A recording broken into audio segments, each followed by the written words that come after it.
है।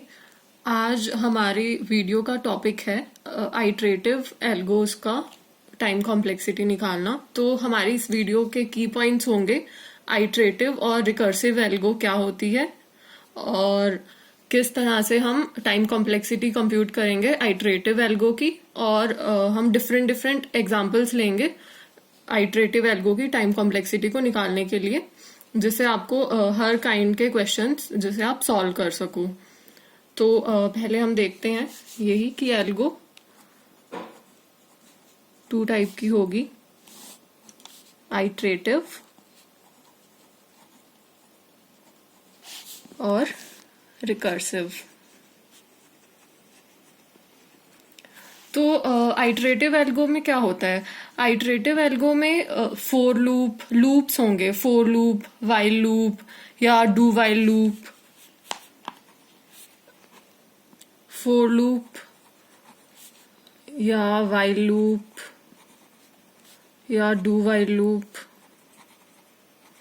इस तरह से अगर लूपिंग होती है तो हम उस एल्गो को आइटरेटिव एल्गो बोलते हैं। और रिकर्सिव एल्गो में क्या होता है कि हम सेम फंक्शन को बार बार कॉल करते हैं और तब तक कॉल करेंगे जब तक उसकी बेस कंडीशन रीच नहीं हो जाती। तो इसमें हम क्या करते हैं, इसमें a function calls itself during its execution.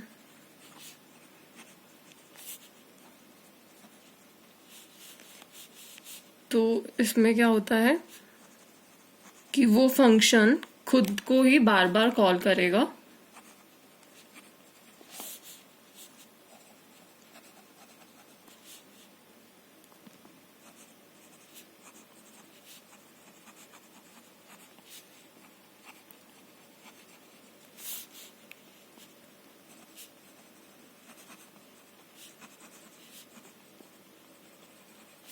until its base condition is not reached.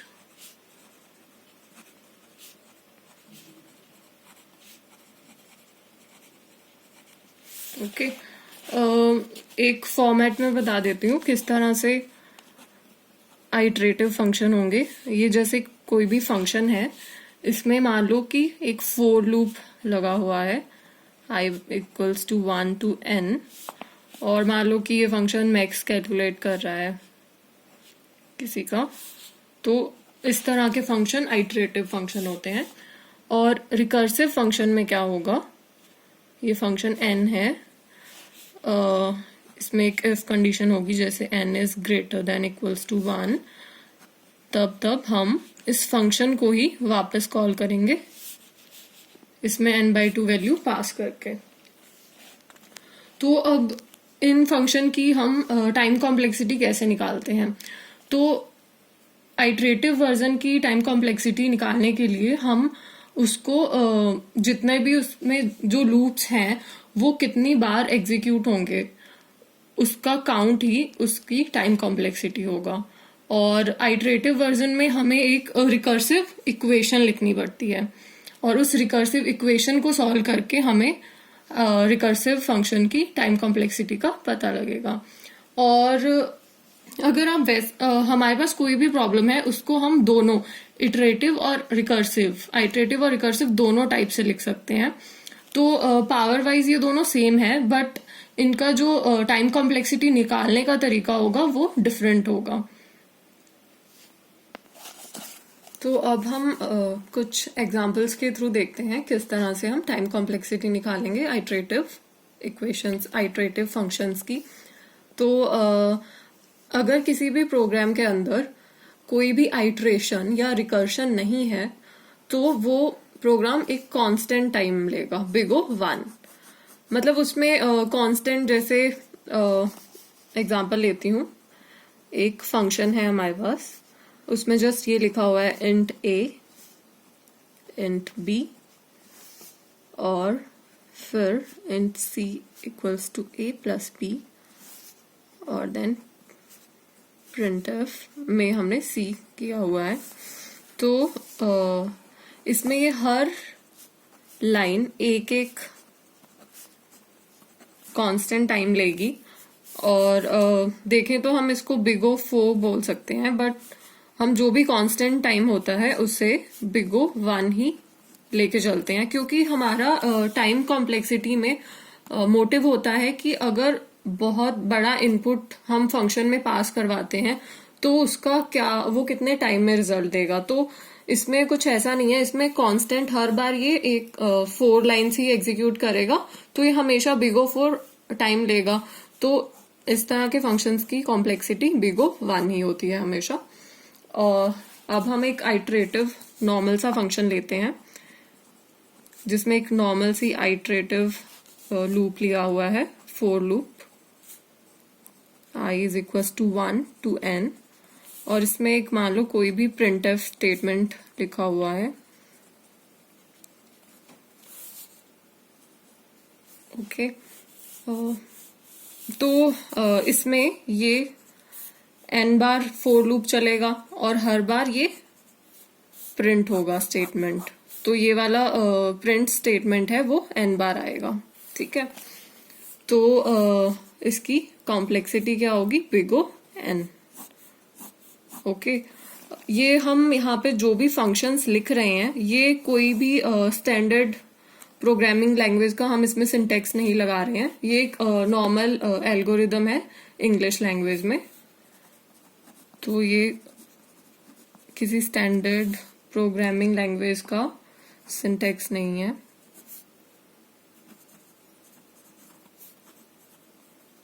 Okay, तो ये n टाइम एग्जीक्यूट होगा और तो इसकी कॉम्प्लेक्सिटी बिग O n हो गई। इसी तरह से अगर हमारा एक फंक्शन है उसमें 2 लूप लगे हुए हैं, एक i लूप है और एक j का लूप है, और उसमें भी हमने एक प्रिंटफ स्टेटमेंट लगाया हुआ है कुछ भी हाय। तो देखते हैं इसमें क्या टाइम कॉम्प्लेक्सिटी होगी। तो आई लूप की हर आइट्रेशन में आई लूप n बार चलेगा और इसकी हर आइट्रेशन में j भी n टाइम्स एग्जीक्यूट होगा। तो मान लो n की वैल्यू क्या है, 3 है, तो i की जो फर्स्ट आइट्रेशन होगी उसमें ये कितनी बार चलेगा, j 3 बार। सेकेंड आइट्रेशन में भी कितनी बार चलेगा, 3 बार, और थर्ड आइट्रेशन में भी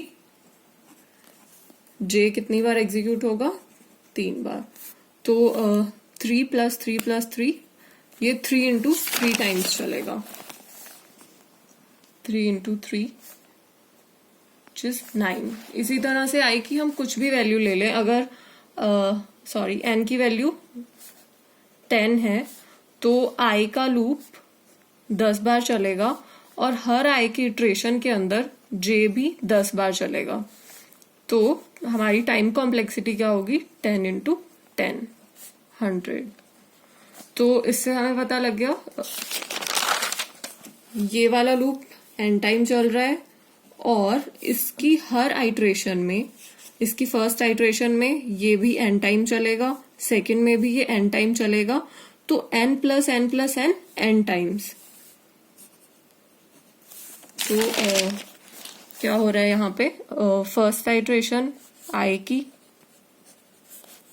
और यहाँ पे j की, फर्स्ट आइट्रेशन में n टाइम चलेगा, सेकंड में n टाइम चलेगा, थर्ड में भी n टाइम चलेगा।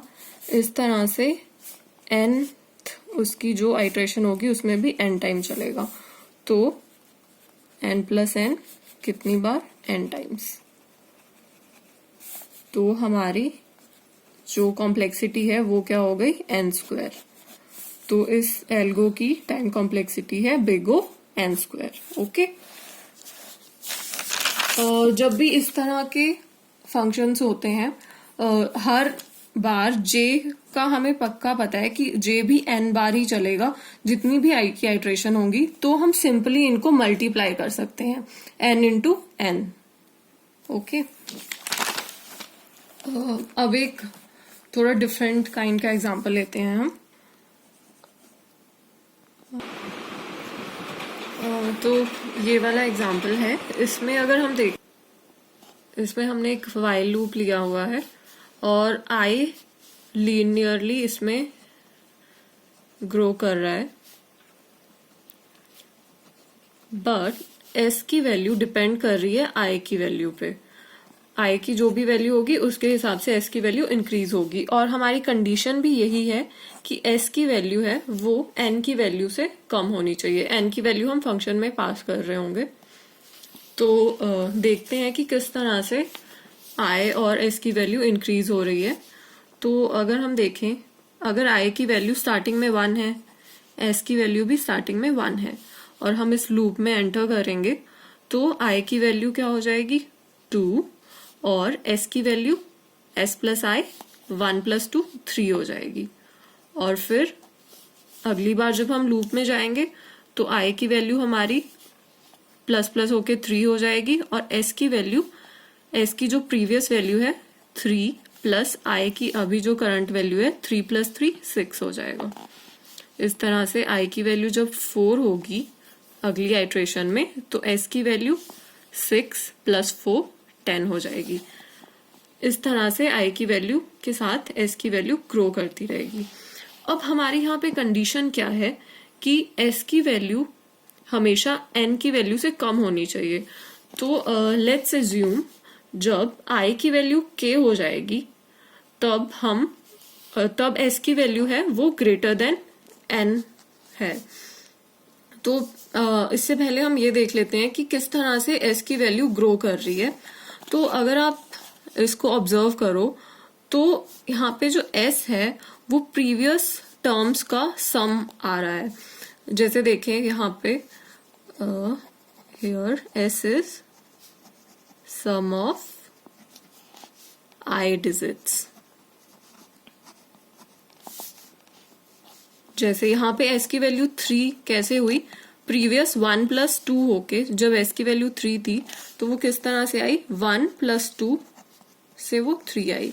एस की वैल्यू 6 कैसे हुई होगी 1 + 2 + 3 से, 1 + 2 + 3 से। एस की वैल्यू फिर 10 कैसे हुई 1 + 2 + 3 + 4 से। तो इस तरह से हम ये देख सकते हैं कि अगर आई की वैल्यू के है मान लो तो एस की वैल्यू क्या हो जाएगी, हमें सम ही करना है। S will be sum of 1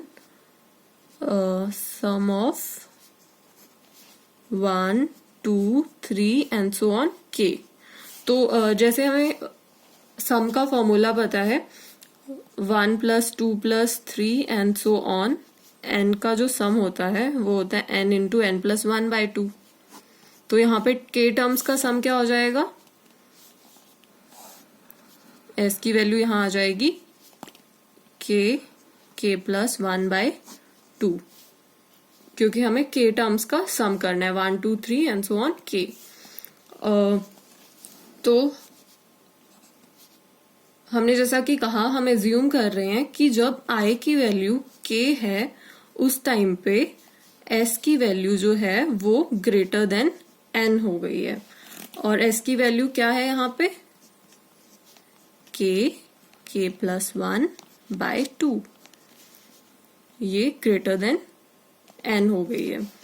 तो k² + k/2 is greater than n। आगे देखें हम, अगर इसको हम किस तरह से लिख सकते हैं, जैसा कि मैंने बताया था कि हमें इसमें हाईएस्ट टर्म को ही देखना होता है। तो यहाँ पे हाईएस्ट टर्म क्या है k² है। अगर हमारा कोई भी फंक्शन है, वो जैसे फंक्शन है fn, उसमें अगर हमारे पास n की पावर k, n की पावर k - 1, n की power k - 2 and so on, इस तरह से अगर कोई फंक्शन हमारा बन रहा है और हमें इसकी टाइम कॉम्प्लेक्सिटी बतानी है तो हम हाईएस्ट टर्म को ही ले लेते हैं, बिग O n की पावर k। इसी टर्म में ये वाली कवर हो जाएंगी। तो अभी जो हमारी ये इक्वेशन है वो कहाँ पे रुकी है, इस जगह पे, k square plus k by 2 is greater than n। k square plus k by 2 is greater than n। तो अब हम इसे किस तरह से लिख सकते हैं, k square is greater than n। तो इसे हम क्या लिख सकते हैं, k is greater than root n। तो यहाँ पे k क्या आ गया, बिग O रूट n। तो इस फंक्शन की टाइम कॉम्प्लेक्सिटी क्या है, बिग O रूट n। तो इस तरह से ये फंक्शन की हमने टाइम कॉम्प्लेक्सिटी निकाल ली है। इसी तरह से हम और भी बहुत सारे आइटरेटिव फंक्शंस की टाइम कॉम्प्लेक्सिटी निकालेंगे नेक्स्ट वीडियो में। तो आप इस तरह से और भी आइटरेटिव फंक्शंस की प्रैक्टिस कर सकते हैं। और अगर कोई भी डाउट हो तो आप कमेंट सेक्शन में बता दीजिएगा। और नेक्स्ट वीडियो में हम और बहुत सारे एग्जांपल्स करेंगे आइटरेटिव फंक्शन के ऊपर। Thank you.